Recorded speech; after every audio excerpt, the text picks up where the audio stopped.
Merhaba arkadaşlar. Bugün sizlerle makrome ipten bir gazetelik nasıl yapabiliriz? Bunu anlatmaya çalışacağım. Şimdi diyeceksiniz ki bu nereden aklına geldi? Şimdi bu gördüğünüz elimdeki gazeteliğin bir parçasını 1989 yılında Halk Eğitim Merkezi'nde bir hocamız öğretmişti.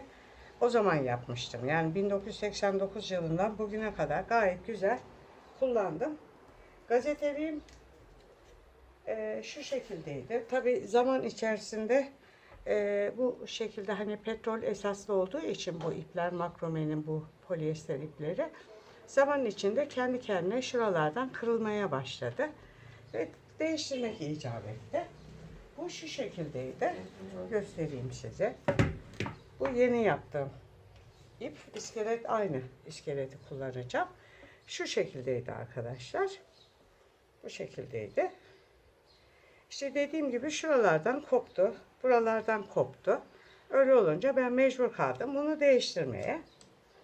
İskeletini atmadım. İskelet sağlam. Hala sağlam. Bakın şuralardan hep gördüğünüz gibi patır patır döküldü. Şu kısımlardan koptu. Şimdi yeni modelim birazcık farklı olacak. İskelet aynı ama model farklı. Şöyle ki şu kısım, şu üst kısım, şurası aynı örümcek dediğimiz bir model. Şu kısmı ise, şu aşağı kısmı ise ben buna önce bir 90 tane ip taktım. Şu model böyle kenara doğru yayıldı ve şu kısımlara yapıştı, üste çıktı. Orta kısımlarda üst üste bindi. Onun üzerine ben bunu 62 62 ipten örmeye karar verdim. Bu yeni modelde farklılık yaptım. Orta kısımlarda bu baklava dilimlerine gittim. Ortalarına işte şöyle boncuklarını koydum. Yani birazcık böyle model kendini kasmasın diye. Şu alt kısmına yine örümcek yapmadım. Onun yerine su, yani göstereceğim bunları size. Şu araya bir örümcek yaptım. Tekrar su yaptım. Altını da o şekilde su şeklinde yapıp gazeteliğimi bitirdim. Şimdi gazeteliğimizin bir tarafını ben kendim bitirdim. İkinci tarafını sizinle birlikte öreceğiz. Gazeteliği örmeden önce aklınızda olsun. İster gazetelik, ister abajur, ne yaparsanız yapın. Önce bir ip dolayın. Şu benim. Gerçi ahşapta estetik amaçlı yapıyoruz ahşaptaki bu dolamayı. Çünkü bakın şu ipi taktığım gibi, şurada gördüğünüz gibi ipi taktım ya, alt taraftan tahtalar pis pis gözükür. Buna engel olmak için alt kısmına da kendi renginde ip doladım.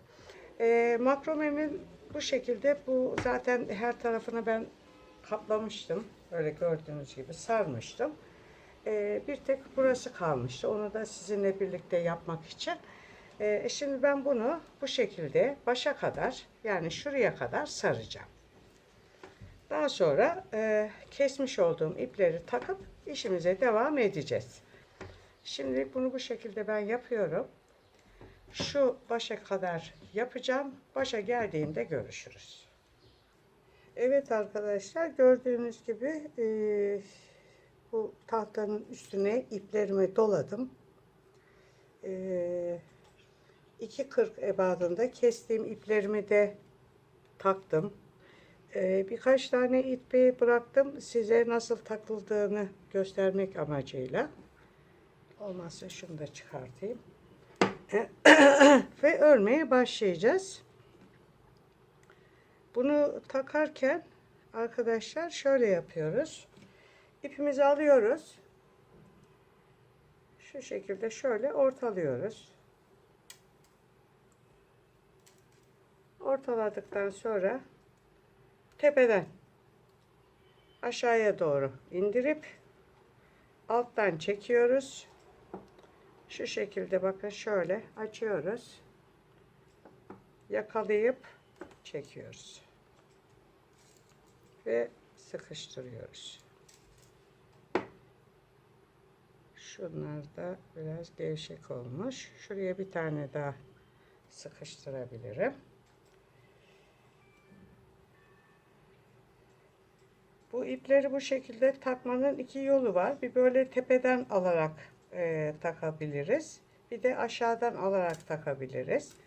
Ama ben tepeden alarak takmayı seviyorum. Çünkü şu diş gözüküyor ya, bakın şuralarda. Onlar benim hoşuma gidiyor. Öbür türlü çok düz oluyor. Şimdi tepeden indirdim. Arayı açtım. Yakaladım ve arayı açtım. Geçirdim. Çektim. Ve sıkıştırıyorum. Şimdi şu kenarda daha rahat göreceğiz. Şurada daha rahat göreceksiniz. İpimi aldım. Ortaladım.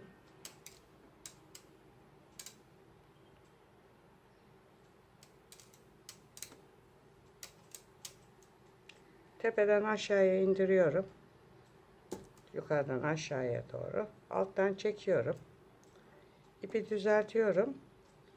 Arasını açıyorum ve öbür tarafı yakalayıp içinden geçiriyorum. Bu şekilde.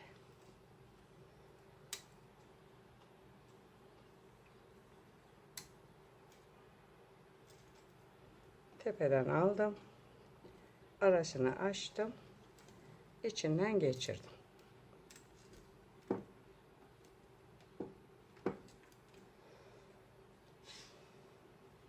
Şimdi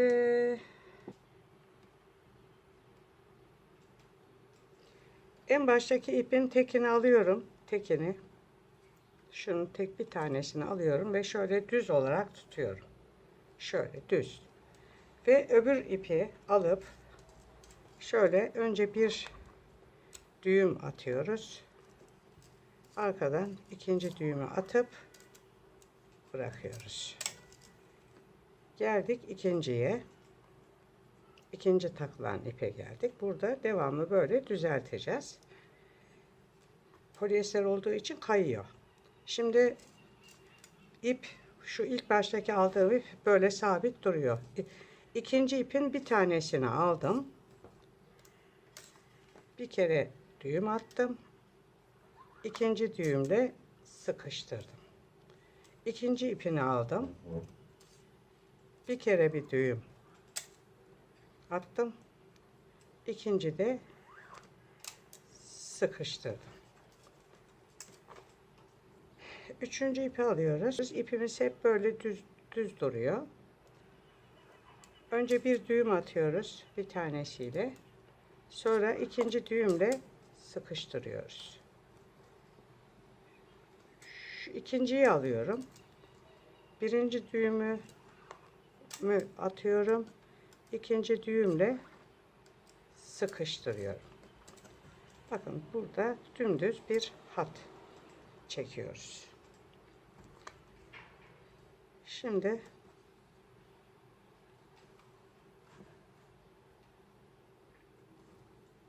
dördüncü ipe geldik.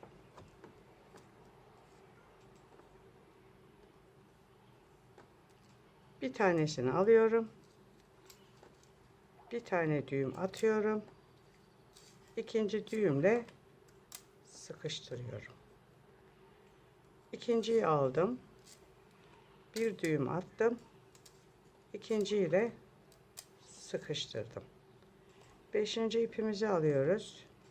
Her seferinde böyle düzeltmemiz lazım. Kayıyor çünkü. Birinciyi aldım. Bir düğüm attım. İkinciyle sıkıştırdım. Onun yanındaki ipe geldi. Şöyle ikili olarak çekiyoruz. Zaten bunları ortalayıp da takıyoruz ya arkadaşlar.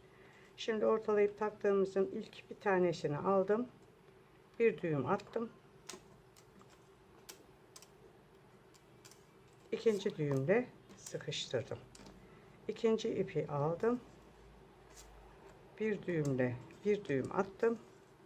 İkinci düğümle sıkıştırdım. Bakın o alta ipleri çekmemizin faydasını görüyor musunuz? Eğer ben o ipleri şu alt kısımlara dolamasaydım şuralardan tahtalar gözükecekti. En baştan beri sabit götürdüğüm ip, şunlar da taktığım ipler. Şimdi sıra bu ipe geldi. Bakın, birini aldım, düğümümü attım, ikinci düğümle sıkıştırdım. İkinci ipi aldım, bir düğüm attım, ikinciyle sıkıştırdım. Evet arkadaşlar, şimdi bunu şu başa gelene kadar öreceğim ve sonra burada normal örümceklerimizi örmeye başlayacağız. Evet arkadaşlar, taktığım ipleri geçen sefer gördüğünüz gibi şurada küçük bir çizgi halinde bir kat ördüm. Şimdi ana örgümüze geçiyoruz. Bunun için ipleri ben şöyle toparlayayım. Daha şey görürsünüz, net görürsünüz. 4 tane ip alıyoruz. Bu soldakini, yani bana göre soldakini şu şekilde koyuyoruz. Bu şekilde üstte. Öbürünü, şunu alttan, üstten, alttan, aradan geçirip şu şekilde sıkıştırıyoruz. Bunu ben size şey olarak da anlatmıştım. Bu modeli. Çanta sapı olarak da anlatmıştım. Bu sefer sağdakini iki ipin üstüne koyuyorum. Soldaki ipi yanına getirip alttan, aradan geçirip bu şekilde örüyorum. Şöyle sıkıştırıyoruz. Tamam. Şimdi bunu şu şekilde atalım. Sonra tekrar 4 tane daha alıyorum. 4 tanenin 2 tanesi ortada kalacak şekilde. Önce soldakini o ikinin üstüne koyuyorum. Şöyle L yapıyorum. Sağdakini üstten getirip elimle alttan şöyle itip aradan çıkartıyorum. Sıkıştırıyorum. Bu sefer sağdaki ipi ortadaki iplerin üstüne getiriyorum. Bakın L'yi oluşturdum. Sonra şu ipimizi aldım. Diğer ipimi alttan şu şekilde geçirip şu aradan çıkartıyoruz.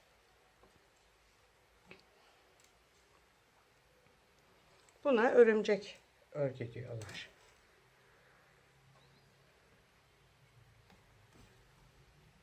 Yine 4 tane daha alıyorum. Sol taraftaki bu şekilde kalacak.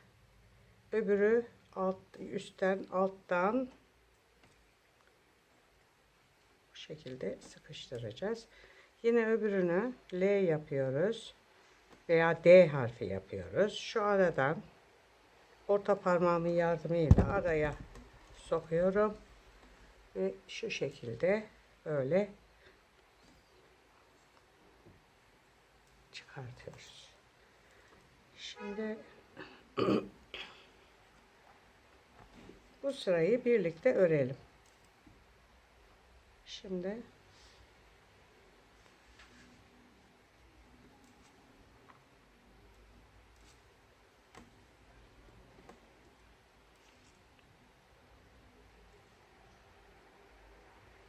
aradan şöyle geçiriyoruz.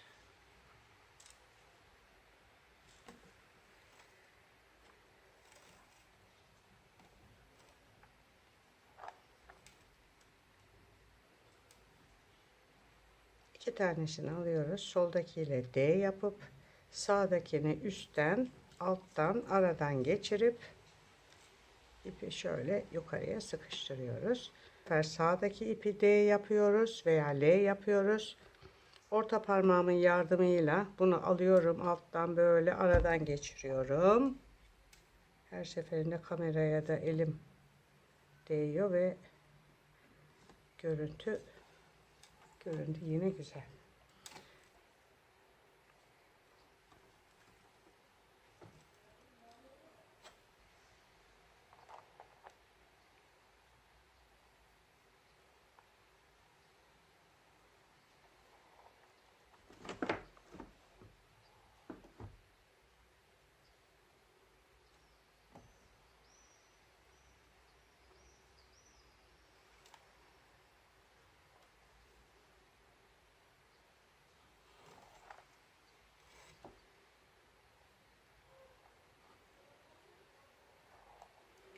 örümcek modeli örerken arkadaşlar ben size şimdi bir şema çizeceğim.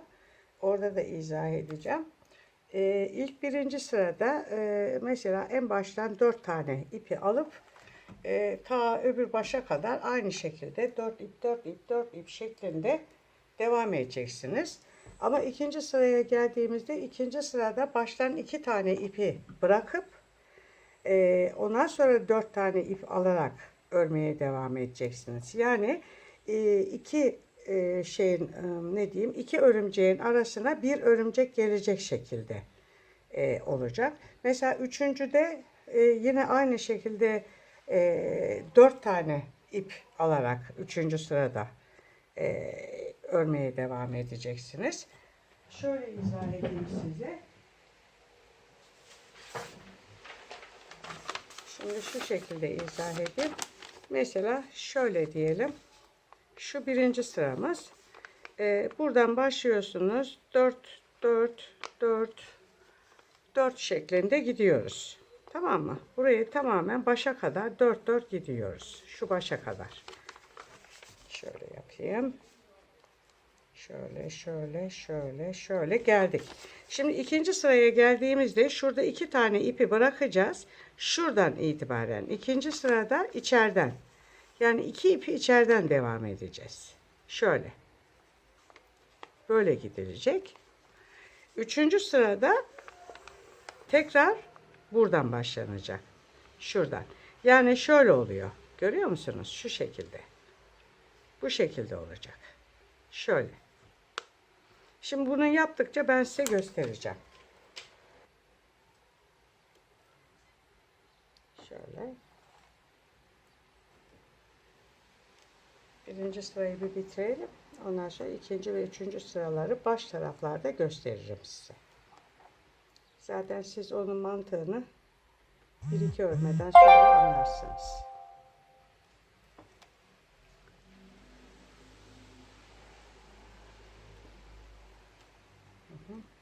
Son ipimiz. Bakın en başta ve en sonda 4 tane ipimiz var. Şimdi ikinci sıraya geliyorum. İkinci sırada göreceksiniz diye yaptığımı.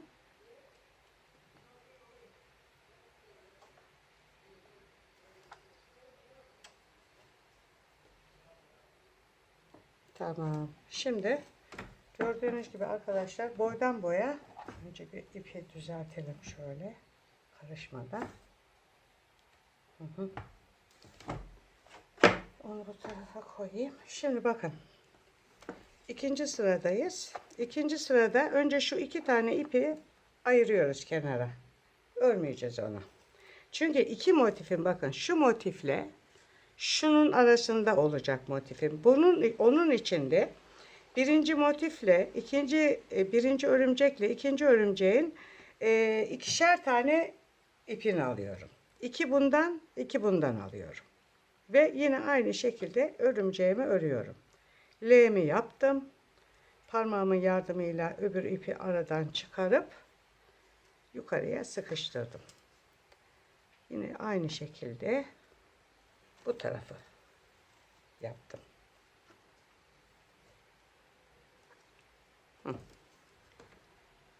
Bakın gördüğünüz gibi bakın V oldu burada. Görüyor musunuz? Şöyle. Bu şekilde. Şimdi aynı. 2 bundan 2 bundan aldım.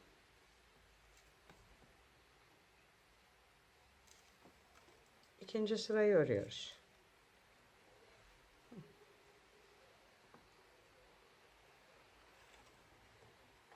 Şimdi bu başta 2 tane ipimiz arttığı gibi en sonda da 2 tane ipimiz artacak. Açıkta kalacak. Tamam. Şimdi ikinci sıra.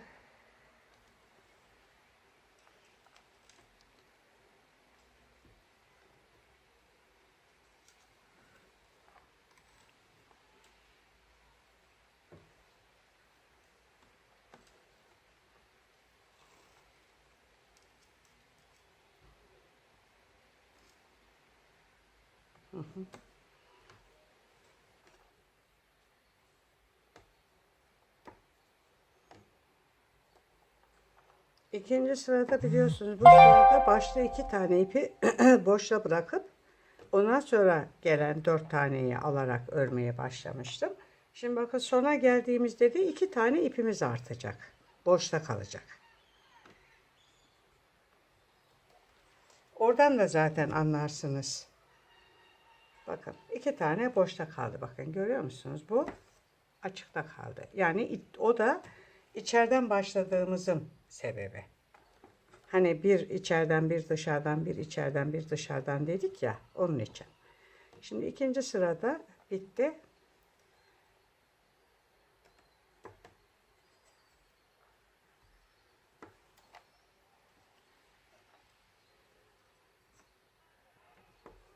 İkinci sırayı bitirdik. Şimdi bak bir tanesi kaldı. Şimdi bunları alıyoruz böyle tekrar. Şöyle koyuyoruz. Şöyle. Şimdi üçüncü sıraya geldik. Üçüncü sırada bu sefer yine bu baştan 4 tanesini alıyorum. Şöyle. Hiç boşluk bırakmıyorum. Görüyor musunuz? Boş ip bırakmıyorum. 4 tane aldım. Şimdi bu 4 taneyi öreceğim. Yani şurayı örüyoruz. Şurada şu kısmı örüyoruz. Şurayı. Şu içeride kaldı. Şimdi bunu öreceğiz. Ben bunu şey yaparım. Olmazsa bir şemasını yaparım kareli kağıda. Burada sizinle paylaşırım. Çünkü araları göz göz olacak. Bu şekilde şimdi alt alta örecek olursak aynen o bizim hani demiştim ya size çanta sapı. Çanta sapı gibi dümdüz olur. Ama böyle içli dışlı örerseniz aralarında boşluklar olur. Bakın şimdi üçüncü sırada boşluğu iyicene göreceksiniz. Görüyor musunuz? Bakın. Boşluk. Bakın burada da şimdi bir boşluk oluşacak.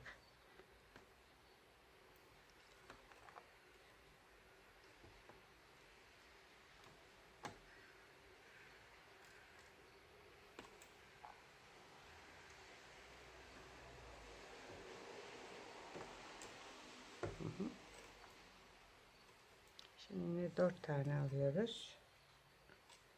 Gördünüz değil mi arkadaşlar? Bakın boşluk oluştu.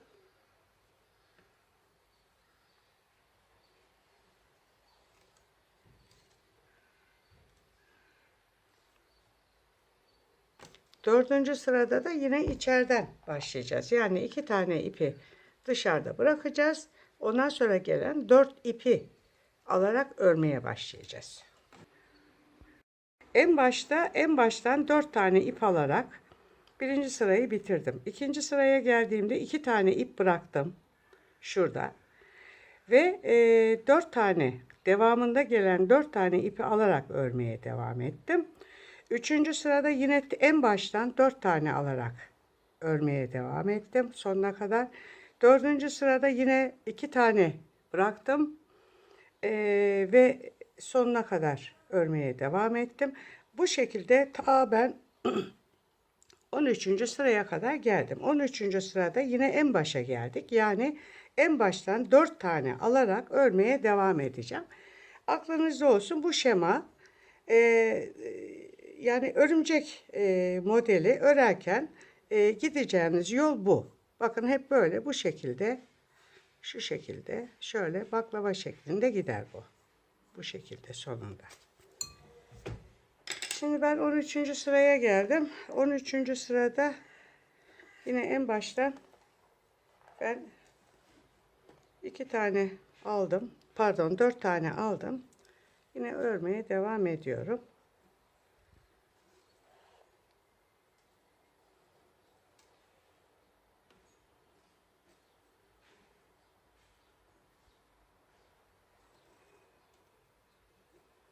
Tam 13 sıra ördüm burada. Sayıyı da şu şekilde sayıyoruz. Şöyle aşağıdan yukarıya doğru değil de çapraz olarak 1, 2, 3, 4, 5, 6, 7, 8, 9, 10, 11, 12. Bu öreceğimle birlikte 13 olacak. Ördüklerimi aşağıya doğru bırakıyorum. Yoksa ipler karışıyor.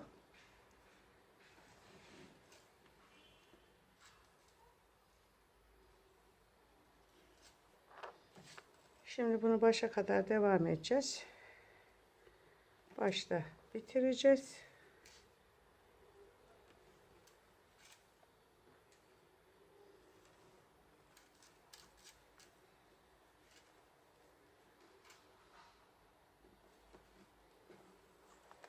Burada biliyorsunuz, bunu tekrarlayalım. Şöyle 4 tanesini alıyoruz. 2 tanesi ortada kalıyor. Soldakine üstüne getiriyoruz. L şeklinde veya D harfi şeklinde. Sağdakini üstten, alttan, aradan geçirip buradan çıkarıp şuraya sıkıştırıyoruz. İkinci de bu sefer sağ taraftakini L şeklinde veya D şeklinde alıp öbürünü, şunu üstten, alttan, üstten, alttan ve aradan çıkarıp şu şekilde şuraya sıkıştırıyoruz. Tamam. Şimdi bu başa kadar geldikten sonra arkadaşlar altına şu düzümüzü çekeceğiz. Düzümüzü çektikten sonra düz ip sarmamızı yapacağız.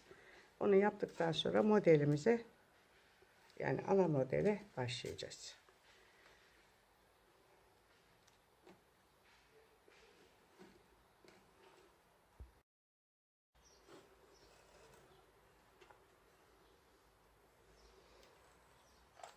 On üçüncü sıranın sonuna kadar geldik arkadaşlar.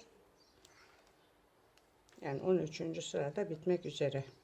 Bu 13 sıra olur, 17 olur, 20 olur. Bu gazeteliğinizin boyutuna göre bunu kendi veyahut da kendi keyfinize göre de ayarlayabilirsiniz. Ben 13 sırada bunu bitirmeyi tercih ettim.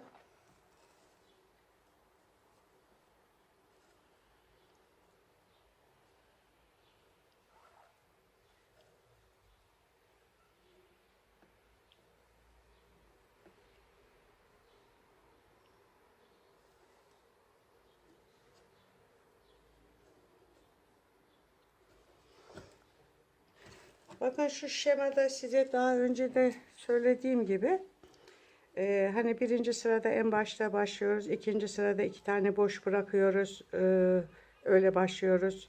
Üçüncü sırada yine en baştan 4 tane ile başlıyoruz. Bu şekilde geliyor ya bu sıralama. Şimdi 13. sırada ilk 4 tanesini alarak başladığım için sonunda da 4 tane ipim kalmış olacak. Hakikaten de bakın 4 tane ipim kaldı. Eğer hani içeriden başlamış olsaydım burada 2 tane biliyorsunuz şöyle açıkta kalacaktı. En baştan 4 tane alarak başladığım için en sonunda da 4 tane ipim kaldı. Şimdi 13. sıramız da bitti.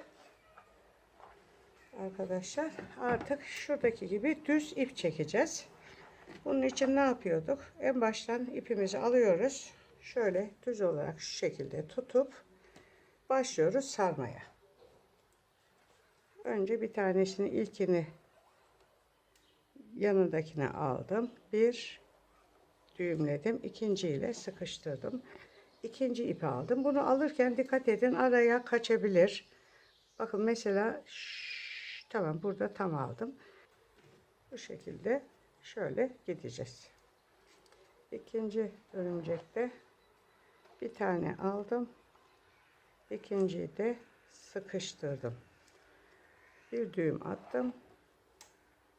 İkinci düğümde sıkıştırdım.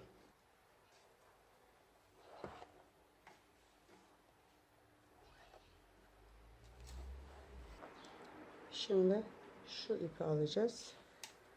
Bir düğüm atıyoruz. İkinci de sıkıştırıyoruz. Muzun kabuğunu suyun içine koydun mu?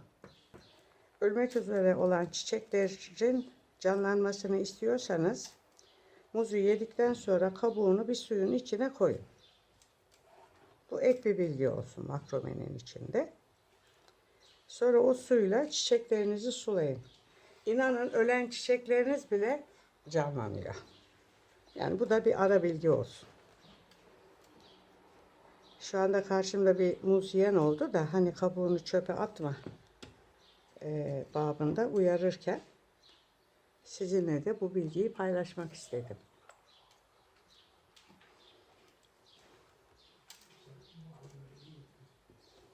Bende bir sakız sardunya manyaklığı var.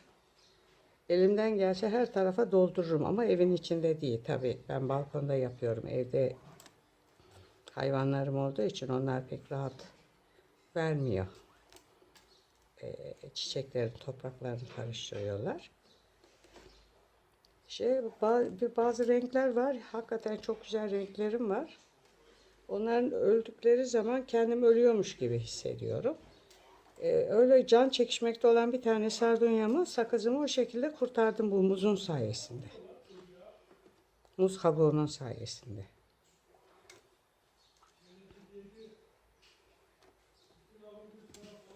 Şimdi bunu böyle sonuna kadar öreceğiz. Ondan sonra yeni modelimize başlayacağız.